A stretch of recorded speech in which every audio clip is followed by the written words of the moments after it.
become a scholar at Oxford or Harvard or Cambridge, so now I have to catch up. We're reading from the Untuning of the Sky, Ideas of Music and English Poetry.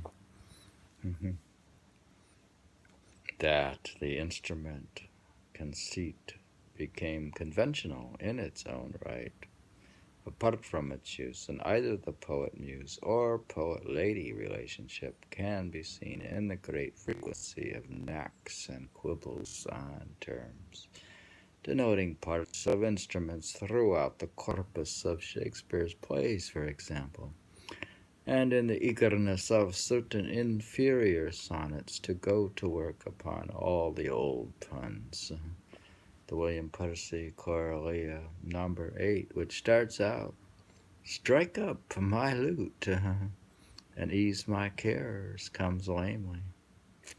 Ah me, what warbles yields mine instrument? The basses shriek as though they were amiss. The means, no means, too sad for merriment. No, the music good, but thus it is. I loathe both means, merriment and diapason, so she and I may be but unisons. The only addition to the received pun on mean is the additional layer of reference to the use of the word to designate the middle courses of lute stringing. The wish to be accepted as the lady's lover invites an instrumental comparison in Shakespeare's sonnet number 128. But here the conventional lute is replaced by the popular virginals, giving the sonnet more of a flavor of a genre scene than of a literary exercise. Poem quote: "Ah, how oft when thou my music placed upon that blessed wood whose motion sounds with thy sweet fingers, when thou gently swayest the wiry concord that mine ear confounds, do I enough these aches that nimble leap."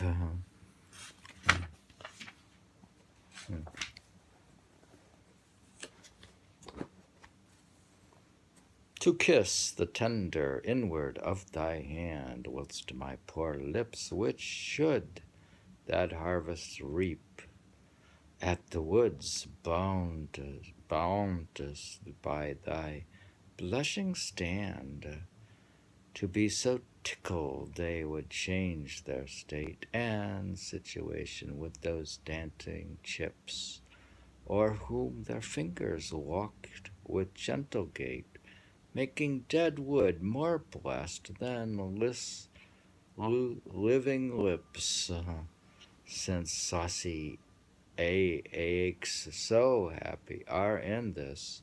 Give them their finger, me thy lips to kiss.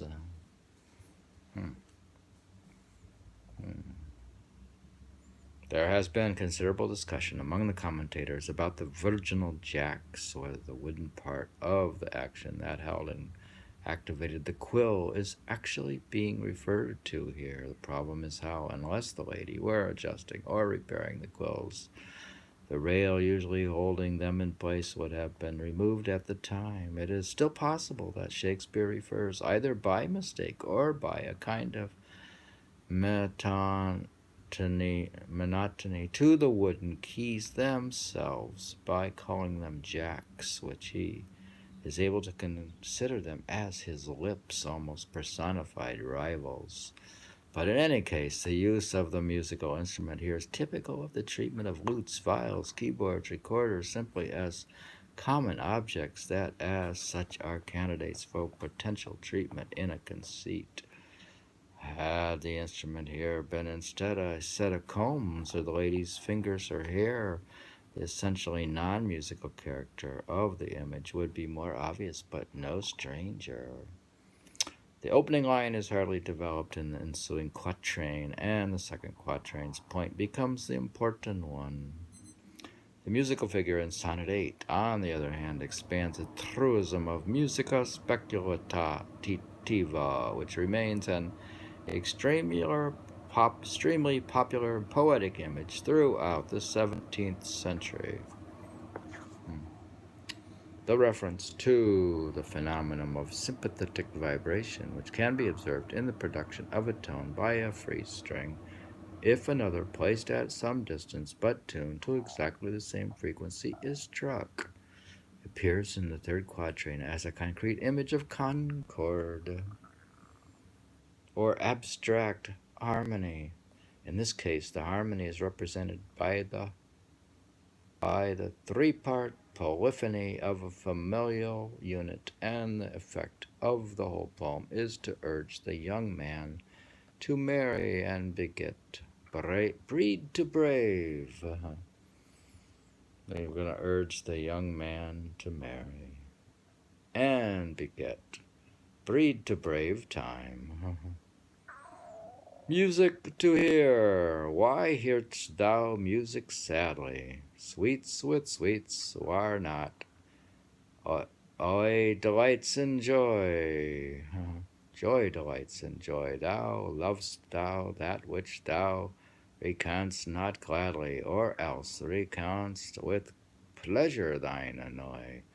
If the true concord of well-tuned sounds by unions married do offend thine ear, they do but sweetly chide thee who confounds in singleness the parts that thou shouldst bear.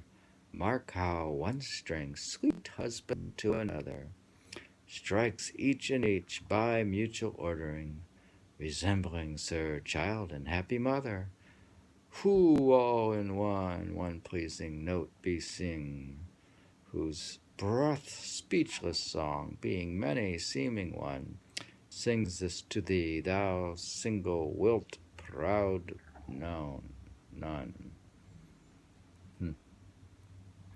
This is to encourage a young man to marry. The young man is sad for very different reasons than is Jessica in the Merchant of Venice 5:1, when she says, I am never merry when I hear sweet music. In each case, the very harmoniousness of the musical sounds is ultimately responsible for the feelings of the listener. But what for Jessica is the great solemnity resulting from an intimation of the harmony of the world is for the young man little more than a kind of sulky guilt, insists the sonneteer. He is only hearing a solo part in life, where he should imitate abstract music harmony by marrying, thus producing a real union. You have to marry to imitate abstract harmony by marrying, and thus producing a real union. The sounds of harmonious music must abash anyone, so runs the argument. We're talking about Shakespeare, who remains single in a travesty of harmony. If you remain single, it's a travesty of harmony rather than bearing his proper part in a true consonance. Although attempts have been made to prove that the reference is to the double strings or courses of a lute in the third quatrain, I think that there can be no doubt that the, quote, married, unquote, strings resonate because of their, quote, mutual ordering, unquote, each setting the other in motion.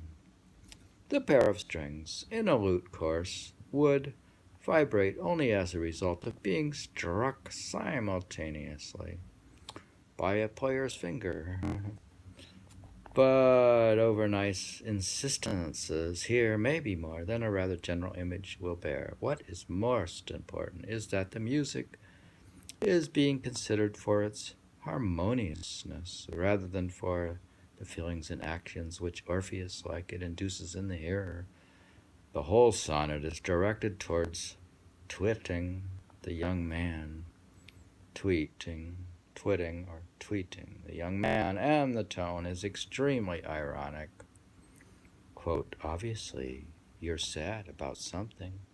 listening to the music, but what you should be worrying about is your selfishness, is the loneliness of your life and the fruitlessness of your death. You should be worried about doing selfies, and you should be tweeting the young man. No, that's not what it says.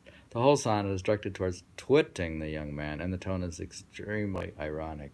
Quote, obviously, you're sad about something, listening to the music, but what you should be worrying about is your selfishness, is the loneliness in your selfishness, is the loneliness of your life and the fruitlessness of your death. The implication of the couplet is clear. Quote, the song of the quiring family rebukes you for the manyness of its blended parts, for your singleness will end in death and will thus prove none. The conceit is based upon the truism that a harmony is a marriage of discrete sounds. And in the final line, single, quote, single, unquote, again insist upon the identification of marital and musical aloofness, climbing, as it does, with the opening syllable of the line. But consistent musical conceits like this one were an exception rather than the rule in the sonnet literature of the turn of the 17th century. Very often the poet's lute would be addressed not as a muse, nor as a courtly or modern counterpart of the pastoral poet's pipe, which is much the same thing, but rather simply as a companion. Here is a beautiful French model for such treatments in sonnet number 12 of Louis l'Abbé, originally published in Lyon in 1555, which begins, Lute campagne de ma calamité, de moi pouvoir de mon irréprochable, de ma no contrôle véritable, du à souvent avec me lamenté. To this same genre belongs the lute of the lady in the poem of George Gascoigne, who, being wronged for false suspect, gives vent to her grief by demanding, quote, give me my lute in bed now as I lie, and lock the doors of mine unlucky bower. The poem concludes, but thou, my lute, be still, now take thy rest, repose thy bones upon this bed of down. Thou hast discharged some burden from my breast, wherefore take thou my place, here lie thee down. This conclusion is not as extravagant as it may seem, for lutes were indeed kept in and sometimes on beds, when they were not put in cases, as protection against the cold and damp, as much as against breakage. All right, so he's taking his lute to bed. We ending romantically with the reading about, what are we reading about? The young man is trying to get him married over here, so he'll have harmony. So this is to create harmony. We're trying to create harmony. He's trying to create harmony. We're reading from The Untuning of the Sky, because I failed to pass either Oxford or Cambridge, and now it's a little late to become a scholar.